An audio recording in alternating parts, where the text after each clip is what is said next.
Hello बच्चों, let's read this question. This question says that epithelium present in salivary gland and pancreatic ducts is. तो basically इस question में हमसे पूछा गया है कि सलाइवरी ग्लैंड और पेनक्रियाटिक डक्ट में कौन सी एपिथेलियम प्रेजेंट होती है.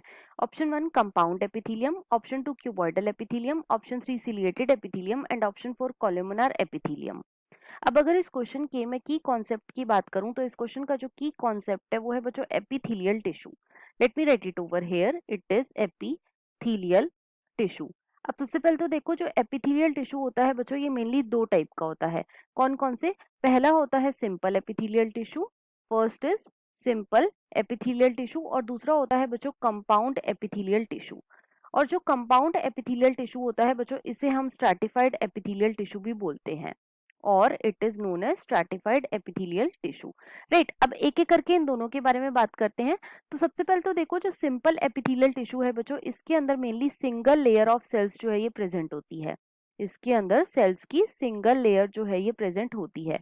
राइट, और जो कंपाउंड एपिथेलियल टिश्यू है बच्चों इसके अंदर सेल्स की मल्टीपल लेयर प्रेजेंट होती है. Multiple layer of cells is present in compound epithelial tissue. अब देखो जो सिंपल एपिथेलियल टिश्यू है बच्चों ये मेनली 3 टाइप का होता है. ये मेनली कितने टाइप का होता है? 3 टाइप्स का होता है. कौन कौन से? पहला जो टाइप आता है बच्चों इसे हम बोलते हैं simple squamous epithelial tissue. First is simple squamous epithelial tissue. Second is बच्चों simple cuboidal epithelial tissue and third is simple columnar epithelial tissue. Right, similarly compound epithelial tissue है बच्चों ये भी 3 टाइप का होता है. कौन कौन से? पहला आता है बच्चों stratified squamous epithelial tissue. First is stratified squamous epithelial tissue. Second होता है स्ट्रैटिफाइड क्यूबॉइडल एपिथेलियल टिश्यू और थर्ड होता है बच्चों स्ट्रैटिफाइड कोल्यूमिनार एपिथेलियल टिश्यू. राइट, अब देखो क्योंकि जो सिंपल एपिथेलियल टिश्यू है बच्चों इसके अंदर mainly single layer of cell present होती है तो इसका फंक्शन क्या होता है? तो बच्चों जो सिंपल एपिथेलियल टिश्यू होती है इसका फंक्शन होता है मेनली डिफ्यूजन में. राइट, दूसरा इसका फंक्शन होता है फिल्ट्रेशन में और तीसरा इसका फंक्शन होता है बच्चों सेक्रीशन एंड एब्जॉर्प्शन में. सेक्रीशन एंड एब्जॉर्प्शन में.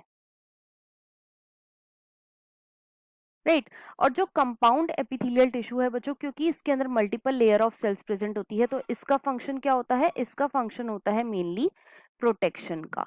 अब देखो क्वेश्चन में हमसे क्या पूछा गया है. क्वेश्चन के अंदर हमसे पूछा गया है कि सलाइवरी ग्लैंड और पेनक्रियाटिक डक्ट में कौन सा एपिथेलियम प्रेजेंट होता है. तो बच्चों सलाइवरी ग्लैंड और पेनक्रियाटिक डक्ट के अंदर जो एपिथेलियल टिश्यू प्रेजेंट होता है उसे हम बोलते हैं stratified. It is stratified cuboidal epithelial tissue. Epithelial tissue. अब एक एक करके अपने सारे ऑप्शंस को चेक करते हैं. ऑप्शन 1 में हमें गिवन है कंपाउंड एपिथेलियम. तो बच्चों ये ऑप्शन हमारा बिल्कुल करेक्ट है.